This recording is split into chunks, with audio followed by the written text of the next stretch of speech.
entrer au fur et à mesure. Donc, bienvenue pour le 11e numéro des webinaires 30 minutes pour l'export. Est-ce que vous voyez bien mon écran? Oui, c'est tout bon. Eh bien, super. Je vais juste commencer par vous faire un tout petit rappel très rapide de ce qu'est la Team France Export. Donc, la Team France Export a été créée en 2018 sous l'égide de l'État et des régions, et c'est donc le rassemblement de plusieurs opérateurs que sont Business France, CCI France et BPI France pour créer un guichet unique de l'export avec des personnes qui pourront vous accompagner dans votre développement export, quel que soit votre stade, que vous soyez débutant ou déjà exportateur et que vous souhaitiez vous développer dans d'autres régions. La Team France Export, vraiment, sa finalité, c'est de vous simplifier votre développement international. Donc, pour ce faire, on s'appuie sur un réseau. Donc, on a un réseau aussi bien en France, qui est donc composé des conseillers CCI, des conseillers internationaux, et des conseillers, des chargés d'affaires internationaux qui sont, eux, des personnes Business France, avec une expertise sectorielle. C'est ça qui est important, c'est que vos conseillers, ils connaissent vos domaines et ils savent vraiment dans quel environnement vous évoluez. Et on s'appuie aussi donc sur le réseau Business France avec des experts également sectoriels dans plus de 55 pays. Donc, ce qui vous permet vraiment d'accueillir et de vous développer dans vraiment presque la totalité du globe. Au niveau du centre Val-de-Loire, on a effectivement donc les 3 membres fondateurs que sont Business France, la CCI et BPI France, et aussi un écosystème de partenaires. Donc la division VIE qui dépend donc effectivement de Business France, des VUP, donc notre agence de développement régional, les douanes, les conseillers du commerce extérieur et l'INPI.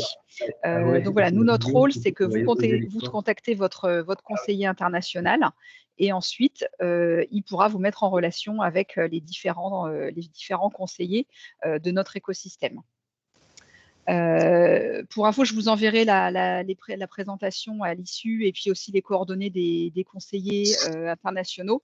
Mais donc voilà, notre équipe de conseillers. Donc sur la ligne bio, vous avez donc les 5 conseillers internationaux, les filières qu'ils couvrent et les départements.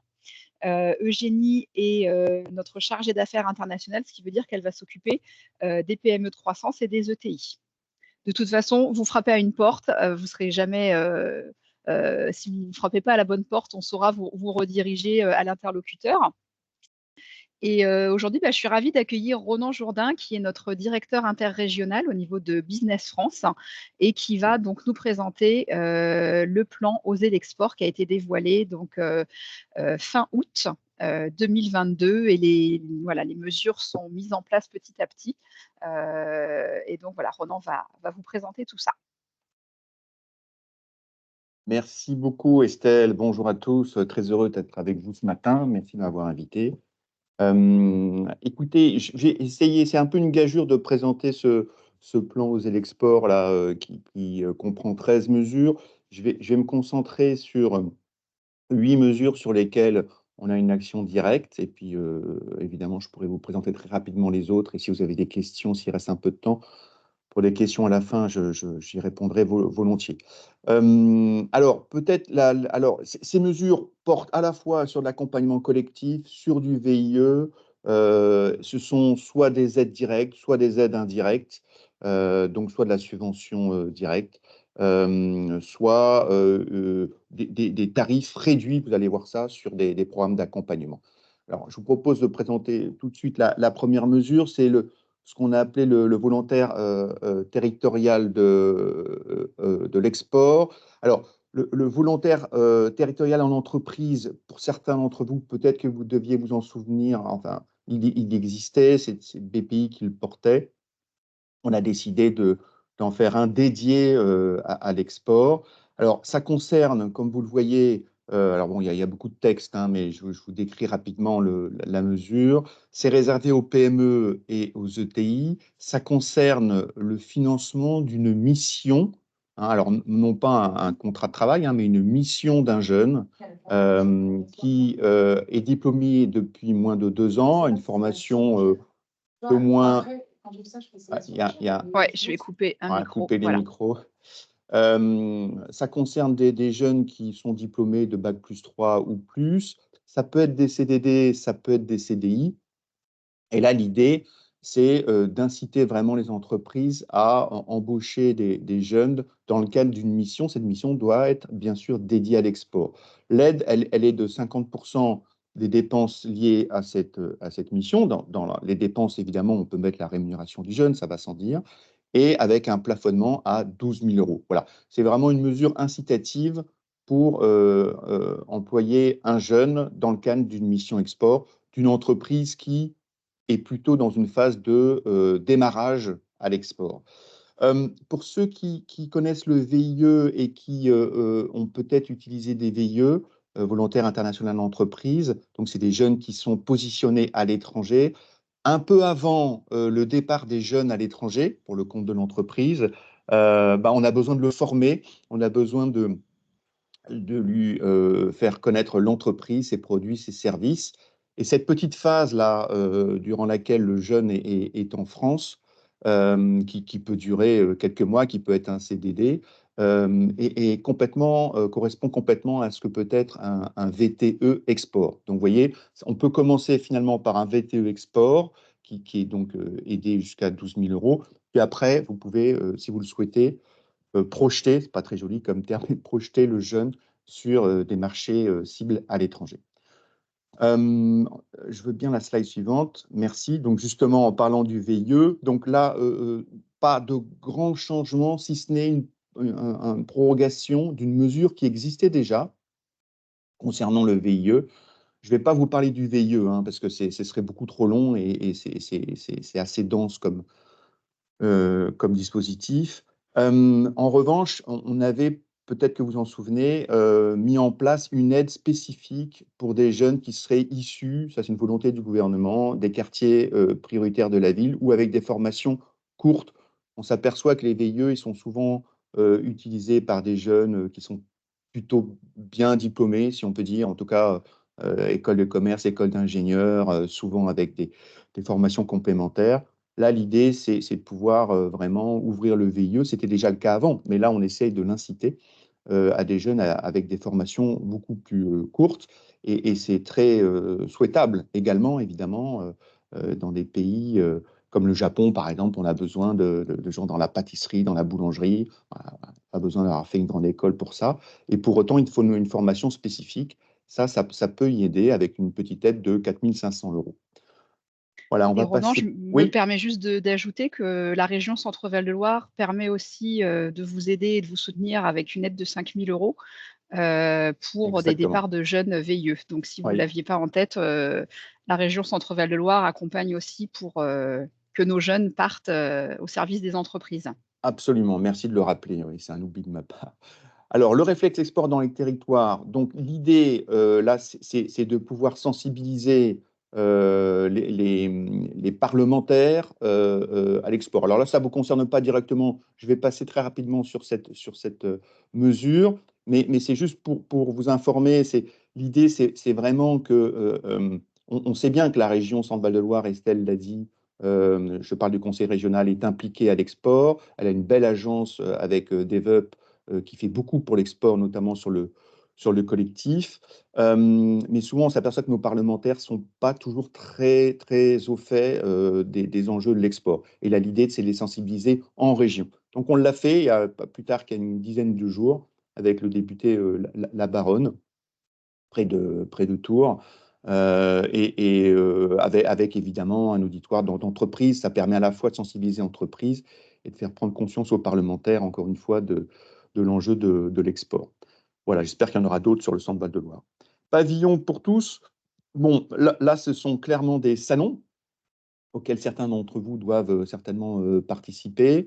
L'idée, c'est d'essayer d'atténuer un peu les tarifs inflationnistes des organisateurs, à peu près tous, en particulier des Allemands. Et donc, il y avait une aide qui était peut-être pas très visible, mais en tout cas sur les tarifs qui étaient de l'ordre de 15%. On l'a monté à 30%. Donc, en fait, 30% du coût de votre participation sur ces salons est pris en charge par l'État. Alors, bon, ça ne se verra pas beaucoup, parce qu'encore une fois, c'est en partie absorbé par l'inflation. Et effectivement, avant qu'Estelle me reprenne, je vous confirme que DevUp aussi, évidemment, a une programmation, donc c'est l'Agence régionale de développement de la région, là, a un programme d'une quarantaine d'opérations par an sur pratiquement tous les grands événements internationaux sur lesquels le Centre Val-de-Loire peut se positionner compte tenu de ses atouts, hein, en termes de secteurs prioritaires, et donc notamment beaucoup l'agroalimentaire, la viticulture. Et là, vous avez des aides aussi de la région, ce qui fait que bon, ça réduit assez sensiblement le coût de la participation à ces salons qui reste toujours trop cher, hein, j'en conviens bien. On va passer peut-être à la slide suivante. Alors là, c'est un élément important, cette mesure de plus en plus, on prend conscience tous collectivement de l'importance du numérique dans l'export. On s'en est beaucoup aperçu lors de la période Covid, où ben, voilà, on n'avait pas trop le choix. De toute façon, les transports étaient hors de prix. On a beaucoup fait affaire en visio, on a beaucoup regardé les plateformes sur lesquelles on pouvait se positionner. Et c'est dans cet esprit-là que, déjà à l'époque, nous, on avait mis en place ce qu'on a appelé en bon français une marketplace, donc une plateforme d'échange pour trois filières, hein, agro, viti et cosmétique. Cosmétique, ça parle pas mal à la région Centre-Val de Loire. Cette plateforme, elle a été refondue, elle a été, euh, comment dirais-je, améliorée, bien sûr, pour que la mise en contact, alors c'est du B2B, bien sûr, hein, ça s'adresse pas, on n'est pas sur du Amazon, hein, ça s'adresse vraiment exclusivement à des entreprises. Et on a avec notre bureau, ça a été dit tout à l'heure par Estelle, la TFE a un réseau pardon, de bureaux à l'étranger. C'est pratiquement dans 110 pays, 70 bureaux qui sont allés voir finalement, secteur par secteur, quels pouvaient être les acheteurs potentiels. Donc ça, c'est un gros travail qui est d'ailleurs mis à jour régulièrement. Et on leur a proposé évidemment de venir s'inscrire sur cette plateforme. Et de la même manière, évidemment, on incite les entreprises françaises à venir présenter leurs produits et services, savoir-faire sur cette plateforme. Voilà, c'est l'avenir, hein. C'est en grande partie l'export de demain, ou en tout cas la première marche de l'export de demain. Et en complément de cela, la slide suivante, voilà, on a mis en place, alors là, c'est un service qui est payant parce qu'il coûte assez cher, mais en revanche très subventionné par l'État, encore une fois, via Business France. Là, on est allé sur des plateformes de e-commerce hein, sectorielles à travers le monde voilà, on ne peut pas connaître si on n'est pas vraiment dans le secteur et qui proposent, ben, comme leur nom l'indique, un échange entre acheteurs, fournisseurs. Ces plateformes sont souvent en Asie, aux États-Unis, et on s'est aperçu, nous, en tout cas, que nos concurrents étaient assez présents, en particulier sur les équipements industriels. Les Italiens, les Allemands étaient très présents sur ces plateformes. Donc, on a décidé vraiment d'acheter, hein, en quelque sorte, un espace sur ces plateformes et de proposer aux entreprises de pouvoir venir y présenter leurs produits et services. Donc ça, c'est encore une fois, hein, c'est le pendant de ce que je disais tout à l'heure sur la marketplace, mais c'est encore plus fin, plus précis, parce que clairement, c'est sur des zones en particulier que ces plateformes fonctionnent très bien. On a notamment un partenaire que vous connaissez certainement bien, qui est Alibaba sur certaines de ces plateformes. Pas simple de négocier avec Alibaba, mais on a réussi effectivement à acheter des espaces sur ces sous-ensembles d'Alibaba qui sont ces plateformes sectorielles. Voilà, on va passer à la slide suivante. Alors ça aussi, c'est une mesure importante pour nous, les lauréats France 2030. Alors, vous devez connaître le programme France 2030, hein, puisqu'il oriente une bonne partie de la stratégie, enfin c'est la déclinaison finalement de la stratégie France dans les années qui arrivent, avec des priorités clairement établies. Il manquait, alors c'est 54 milliards hein, d'investissement au total, hein, public, c'est absolument considérable, hein, du jamais vu ces 10-15 dernières années.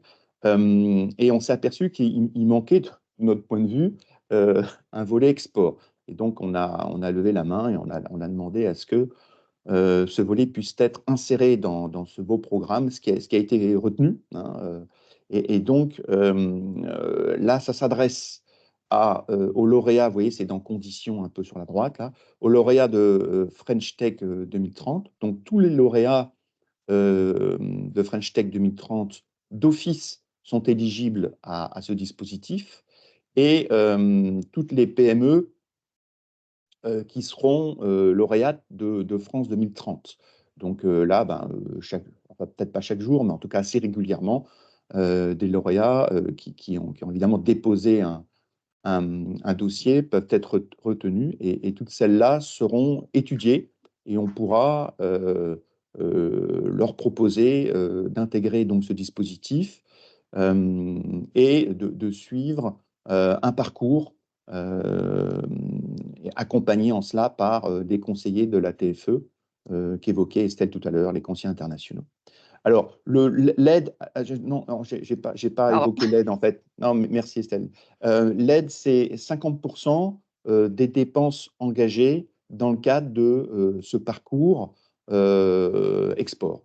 Et ça peut aller, les dépenses, jusqu'à 100 000 euros. Donc, ça veut dire, ben, vous l'avez compris, 50 000 euros au maximum de subventions pour vous aider. Alors, ça couvre un peu toutes les étapes d'une démarche export, hein, la préparation, ce qu'on appelle nous la projection, c'est-à-dire la prospection sur les marchés étrangers, le fait de traverser la frontière et d'aller proposer ses produits et services à l'étranger. Et finalement, tous les services de préparation, y compris d'ancrage tout à la fin, ce qu'on appelle l'ancrage, nous, c'est idéalement une implantation locale. Donc, toutes ces phases-là sont couvertes par ce programme. C'est assez considérable comme montant. On n'avait pratiquement jamais eu un soutien aussi fort que dans le cadre de ce programme France 2030. Alors, ça ne pourra pas concerner tout le monde, hein, mais enfin, vous le voyez tout en bas, là, les perspectives 2024, c'est 400 entreprises, hein, qui devraient pouvoir bénéficier de ce programme. Donc, c'est des dizaines de millions d'euros, bien sûr. Voilà, alors les champions de demain, on essaye de les propulser via des boosters. Bon, on a employé le terme booster pour éviter d'employer le terme accélérateur qui est beaucoup utilisé aussi. Mais l'idée reste bien la même, c'est d'accompagner dans le cadre d'un programme sur la durée, là on est sur une douzaine de mois environ, des entreprises, soit sur des programmes d'accélération qui seraient sectoriels, euh, et donc là on a d'ores et déjà listé un certain nombre évidemment de secteurs. On est à peu près entre ceux qui ont été lancés l'année dernière, parce que comme vous l'a dit Estelle, le plan a été annoncé mi-année, enfin septembre, fin août 2023, et certaines des mesures, je pense au salon en particulier, et les boosters, ont été lancées immédiatement, hein, d'autres en tout début d'année, là, 2024. Donc, si on compte ce qui a été lancé en 2023 et ce qui sera lancé en 2024, on est quasiment à plus d'une quarantaine de programmes d'accélération. Donc, sectoriel, je vous le disais, bah, typiquement santé, États-Unis. Voilà, vous êtes dans le domaine de la santé, vous vous intéressez aux États-Unis, ben, le booster est fait pour vous. Bon, il y a un nombre limité d'entreprises, mais en principe, vous devriez pouvoir rentrer dans ces boosters. On essaie de les dimensionner pour répondre vraiment aux besoins, à la demande. Là, on a un reste à charge, évidemment, de l'entreprise, mais l'aide d'État est de l'ordre de 50 à 60%, hein, de la valeur du booster. Alors, c'est intéressant, bon, pourquoi pas pour des primos, mais y compris pour des entreprises qui voilà, sont déjà bien présentes sur les marchés étrangers. Il y a une phase de coaching. Alors, coaching, c'est aussi sur les marchés, bien sûr, hein, comment accéder à un marché, comment se préparer à présenter votre offre à des Américains, à des Allemands, etc. Et puis, ça peut aller jusqu'à l'ancrage, en tout cas au suivi de l'ancrage par les équipes locales dont je vous parlais tout à l'heure. Donc ça, c'est quelque chose auquel on croit beaucoup C'est vraiment différent hein, de ce qu'on a pu faire. On avait commencé avec des programmes d'accélération sur l'Afrique il y a quelques années, mais là, on est vraiment en train d'accentuer ce mouvement. Pourquoi? Ben parce que là, vous voyez bien, c'est pas du one shot. Un salon, par exemple, c'est important, mais ça reste souvent un one shot, même si ça peut être récurrent, on y va tous les ans. Une aide sur une prospection particulière, là encore, bon, ben voilà, ça peut durer une semaine, 15 jours. Là, l'idée, c'est vraiment que le suivi se fasse sur la durée, avec une phase d'adaptation. Et puis, il y a un élément important aussi dans ces programmes d'accélération, c'est l'aspect collectif. Et on y croit beaucoup. On nous brocarde un peu, nous les Français, en nous disant vous êtes un peu gaulois, vous n'arrivez pas à travailler vraiment ensemble comme le font les Allemands. Enfin, soi-disant, c'est évidemment parfait, l'export collaboratif en Allemagne et en Italie. Bon, en réalité, nous, on pense qu'on peut vraiment faire de la même manière. Et on s'aperçoit que les entreprises sont très friandes d'un échange entre pairs, que ce soit lors de missions collectives, de salons, etc. Et donc, ces programmes d'accélération répondent un peu à cet impératif. Nous, on considère que c'est un facteur assez essentiel de pouvoir approcher les marchés de manière collective, ou à tout le moins, en tout cas, de se faire conseiller par ceux qui ont déjà, évidemment, intégré ces marchés. Alors, les entreprises françaises dans les grands projets internationaux, on aurait pu l'appeler autrement, c'est la mesure numéro 11. Alors, de quoi s'agit-il? L'idée, là encore, est pas forcément nouvelle, mais on l'avait peu fait, parce que c'est quelque chose qui est assez coûteux et qui est compliqué à mettre en œuvre. Vous allez comprendre tout de suite, c'est très simple, hein. C'est, inviter finalement des acheteurs, des acheteurs étrangers, en France, à l'occasion, de, grands événements. Donc des grosses opérations, type salons internationaux, des grands congrès, etc., euh, dans les territoires, alors souvent à Paris, mais aussi dans les territoires. Et donc, ça veut dire que soit vous pouvez envisager des programmes de rendez-vous avec ces acheteurs, soit sur le salon, ce sera plus généralement le cas, c'est ce qui se fait, on a déjà entamé ce programme, hein. Soit plus difficilement, mais c'est envisageable, inviter les acheteurs, par exemple, qui sont à Lyon, à Paris, ou que c'est, de venir aussi en région pour venir venir vous rencontrer. Voilà. Donc ça, on le fait de plus en plus. On vise d'identifier, d'intéresser 700 acheteurs étrangers. On est en bonne voie pour rencontrer à peu près le double de PME TI. Ça marche très bien. Je dois dire, on pourra difficilement aller plus loin que ce type de dispositif, c'est-à-dire finalement mettre dans une même salle, faire venir des acheteurs étrangers. Alors, l'aide se traduit par aussi une prise en compte évidemment des dépenses des acheteurs étrangers, hein. Et puis surtout, évidemment, une plateforme de rendez-vous. Mais faire venir un acheteur et vous le faire rencontrer, bon, idéalement chez vous, ou alors en tout cas en France, c'est ce qu'on pourra faire de plus, hein. Après, il ne reste plus qu'à, entre guillemets, facile à dire, la signature du contrat. Donc là encore, on y croit beaucoup, hein, à ce dispositif. Donc n'hésitez pas à vous informer auprès de votre conseiller, votre conseillère TFE, du programme à venir, qui est un programme évolutif. Mais pour faire simple, imaginez les grands salons français internationaux, vous êtes pratiquement sûr qu'ils sont dans la liste qui a été retenue.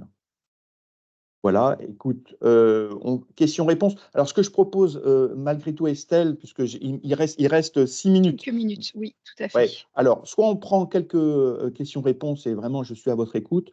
Et sinon, on reviendra à la première, tu sais, des Oui, slides où il y a les d'accord, autres mesures ça qui peuvent marche. peut-être intéresser certains, hein. Mais je suis à votre écoute, n'hésitez pas. Alors, y aurait-il des questions pour Ronan? Vous préférez qu'on vous donne quelques informations du coup sur les autres mesures qui ont été un petit peu moins développées aujourd'hui? On va peut-être faire ça. Ouais. Alors, sachez en tout cas que ces mesures-là, dont vous avez compris qu'elles sont toutes subventionnées, comme je vous l'ai dit, de manière directe, indirecte, les aides s'articulent avec les aides régionales, hein, du conseil régional. Voilà. Bon, même si je comprends que le Conseil régional envisage aussi de faire évoluer ces aides. En tout cas, sachez que on s'accorde évidemment avec nos partenaires du Conseil régional pour que tout ça, ou DevUp, pour que tout ça s'articule bien, hein. Pas de questions? Si, Ah alors si, il y a une quelqu'un question a là, je levé la vois main. une petite main Il y a une jaune qui petite se main qui lève. vient de se lever. Oui, bonjour, Si. Christophe Britis, RSI Zolsec. Je suis Bonjour. directeur export de RSI Zolsec depuis un certain nombre d'années maintenant. Nous sommes présents sur les marchés de la distribution, production, de transport et distribution d'électricité partout dans le monde. On participe avec DevUp à certaines opérations, des missions pays, avec Business France sur des salons. Et je voudrais voir, je vois le point 11 qui est les entreprises françaises dans les grands projets internationaux. Oui. Alors c'est assez difficile d'avoir la complexité, c'est la connaissance, la reconnaissance, la connaissance reconnaissance, et c'est bien simplifié quand on a des porteurs. Je lis bien ça, le point 11 avec le piggyback, en parlant bien français, le portage par les grandes entreprises, par les grands groupes français, où on voit, j'ai avec le Team France Export, Centre-Val de Loire, et avec Stéphane Stéphane Munoz qui est là, à une mission à Dakar, qui était sous le parrainage de Total, qui a ouvert certaines portes, qui a ouvert certaines possibilités de financement, qui est non négligeable, et porte de rendez-vous. Mais on voit que sur les grands projets, on a des grands porteurs, et tous secteurs confondus. Moi, je sais que quand quand il y a marqué RTE ou GE ou Because, plus Alstom, mais ça aide Oui. fondamentalement de venir dans la trace dans le sillage du paquebot, quoi. Oui. Donc, parce qu'il y a les seuls, c'est une tâche de longue haleine. C'est un long parcours. C'est un long parcours où les étapes peuvent être brûlées. Avec l'aide dans un sillage. Voilà, donc je veux savoir s'il y avait une des associations qui était prévue comme ça, ou s'il y avait un partenariat déjà posé avec nos gros porteurs, reconnus mondialement à l'international. C'est une Merci. très bonne, merci. Ouais, c'est une très bonne question. C'est un peu à la marge du plan Oser l'export, parce qu'effectivement, ça rentre pas dedans. C'est-à-dire que même si vous l'avez peut-être identifié pas très loin de la mesure 11. Alors, écoutez, je vais être franc et direct. Nous, on n'a pas réussi. Voilà. Moi, je suis dans ce domaine depuis 25 ans pratiquement. Il y a eu plein de tentatives, il y a eu des associations portées par l'État, hein, de portage. On a essayé de convaincre des grands groupes. Il y en a très peu qui ont répondu. Il y a eu Total, bien sûr, et nous, on travaille avec Total, comme vous l'avez indiqué, dans le cadre, par exemple, de missions. Ça peut arriver. On a d'ailleurs un partenariat avec Total. On travaille avec eux dans le cadre du VIE, hein. Total porte des VIE. Il y a encore deux, trois groupes comme ça, mais il y en a finalement très peu. Et effectivement, c'est un écueil. J'ai du mal à me l'expliquer. Les grands groupes français ne sont pas toujours dans cette logique-là, dans cet esprit-là. Euh, Ils font jouer la concurrence à plein quand ils vont à l'étranger. Euh, le modèle, un peu, pour avoir travaillé un peu dans l'industrie, le modèle caricatural, c'est, vous le savez sans doute, l'automobile, l'aéronautique, ou bon, finalement, on dit, alors je vais reprendre encore l'exemple de nos voisins préférés, les Allemands, on dit qu'eux identifient leurs fournisseurs allemands, ou en tout cas leurs fournisseurs, et vont avec eux de manière fidèle partout sur les marchés. Alors que nous, on a effectivement un peu de difficulté. Bon, voilà, on peut garder le fournisseur français, mais s'il ne répond pas complètement aux critères, on l'a vu sur le Brésil avec certains constructeurs, ben finalement, on les laisse tomber, hein, et donc là, ça devient redoutable. Écoutez, je ne sais pas si c'est une question de mentalité ou pas.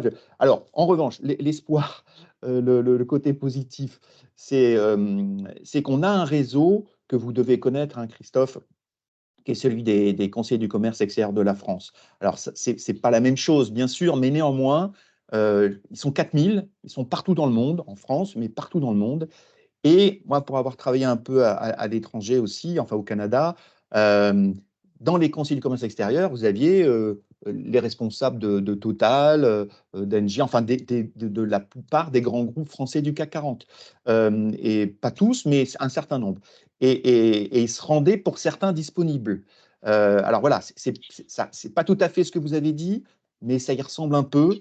Et voilà, c'est un réseau sur lequel nous, on compte beaucoup. Et après, en termes d'export collaboratif, nous, on essaye de s'appuyer beaucoup sur les autres réseaux qui existent, les MEDEF, les clubs ETI, toutes les associations, les clubs export. Là, vous parliez de Stéphane, il a mis en place finalement un club Afrique. Nous, c'est ce qu'on préconise. Et dans ces clubs géographiques, ben, on peut retrouver quand même des acteurs de bon niveau qui ont une très belle expérience à l'étranger. Je crois qu'il faut commencer comme ça. Mais après, inciter les grands groupes par le haut à aller chasser en escadre un peu, si vous voulez, avec un porte-avions qui serait le grand groupe et puis les petits avions qui seraient les entreprises. Je l'appelle de mes voeux, mais je crains que ce soit un peu compliqué. Pareil. Je peux vous donner un exemple. On avait, il y a une autre piste, et qui a fonctionné pour nous. RSI Ossec est membre du GIMELEC, qui est l'association Oui, française du matériel électrique. je connais bien. Et il y a un salon auquel nous participons avec Team France Export depuis 15 ans maintenant à Dubaï, qui est le salon Middle East Electricity, qui devait pas avoir lieu, où le Team France devait pas être présent l'année dernière, je crois. Et le GIMELEC s'est bougé et a amené des membres. Et le salon a eu lieu et c'était un franc succès. Ça a été le plus gros pavillon que Team France ait jamais fait. Les associations professionnelles, c'est assez puissant. Bon, je pense qu'on est, c'est des bons relais des bons relais d'export, et accompagnés par vos réseaux et par vos présences locales. C'est une formule peut-être plus propice à l'échange, et à l'effet de meute que même le portage. Oui, oui, vous avez raison. Alors, nous c'est nos interlocuteurs privilégiés, hein. En tout cas, tous nos services à Paris qui organisent notre programmation. Vous savez, la programmation, c'est ce qu'on appelle le programme France Export, le PFE, que vous retrouvez d'ailleurs sur la plateforme de solutions. C'est un peu notre jargon, ça aussi, mais en tout cas, retenez tfe.fr. Si vous tapez teamfranceexport.fr sur Google, vous allez trouver un site qui est vraiment dédié, Centre Val-de-Loire. Et sur ce site, vous allez trouver un peu toutes les étapes de l'accompagnement à l'export et un agenda. Et dans cet agenda, vous allez retrouver toute la programmation 2024. C'est à peu près 400 opérations.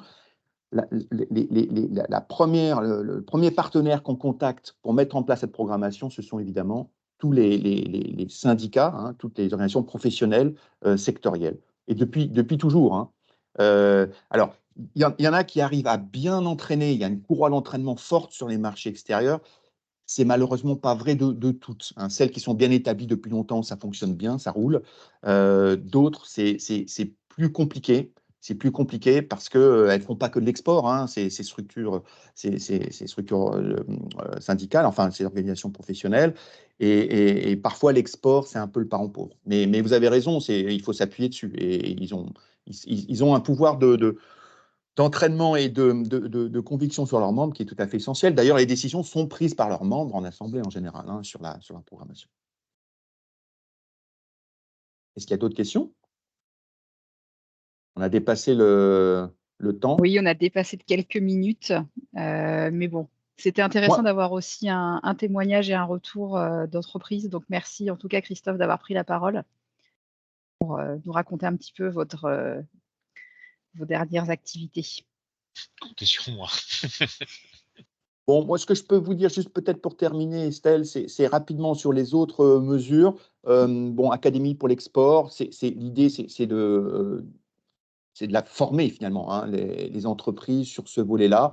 On s'aperçoit qu'un des éléments en dehors de la stratégie, les ressources humaines, financières, etc., il y a aussi vraiment la formation des cadres export. Et ça, c'est censé pouvoir y répondre de manière digitale ou en présentiel. Et c'est porté par BPI France.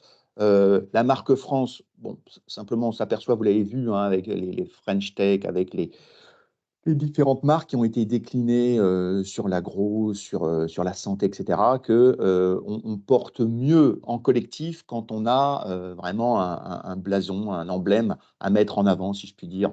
Et la marque France mérite vraiment d'être mise en avant. L'idée, c'est aussi sur les communications qui est pas anecdotique. Les accords commerciaux, on s'aperçoit, c'est assez actuel, on s'aperçoit qu'il faut savoir se positionner dans le cadre de ces accords, il faut les connaître. Je vous parlais de parlementaires pour l'export. Vous savez, la sensibilisation des parlementaires. On demande aux douanes, nos collègues là, des douanes, d'intervenir sur les accords internationaux, justement, les accords commerciaux.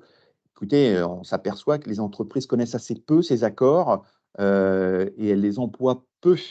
Et c'est assez édifiant d'imaginer que sur un pays, vous pouvez bénéficier d'une réduction de frais douaniers, mais que vous ne l'utilisez pas parce que vous ne connaissez pas l'accord, ou en tout cas pas complètement tous les ressorts de cet accord. Donc ça, c'est important. Les aspects financement, là, pour le coup, le 12 et le 13, c'est vraiment des mesures de BPI qui viennent renforcer les dispositifs qu'ils ont déjà, à la fois sur la digitalisation des échanges et sur les financements liés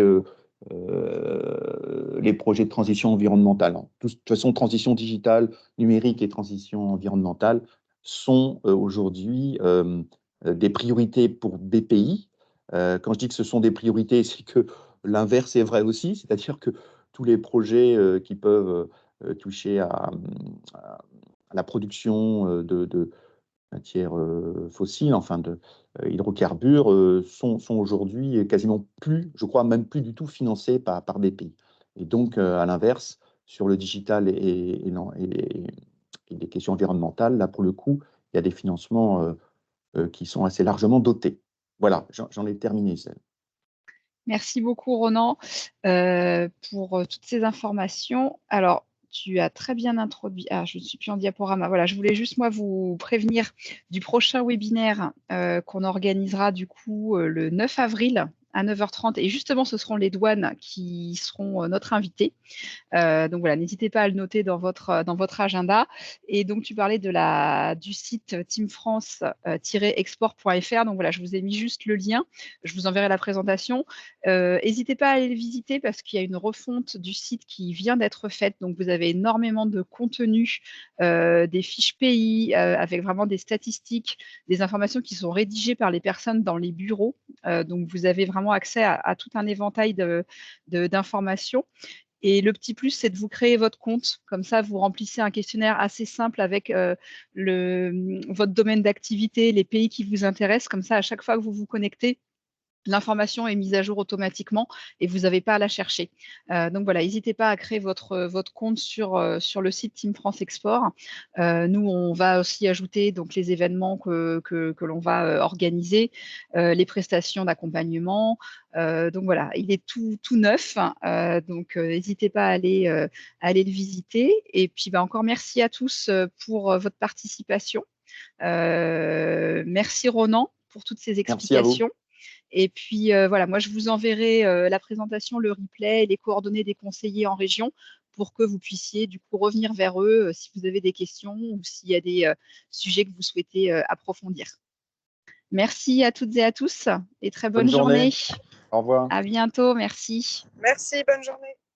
Merci beaucoup. Merci, à bientôt. Merci beaucoup.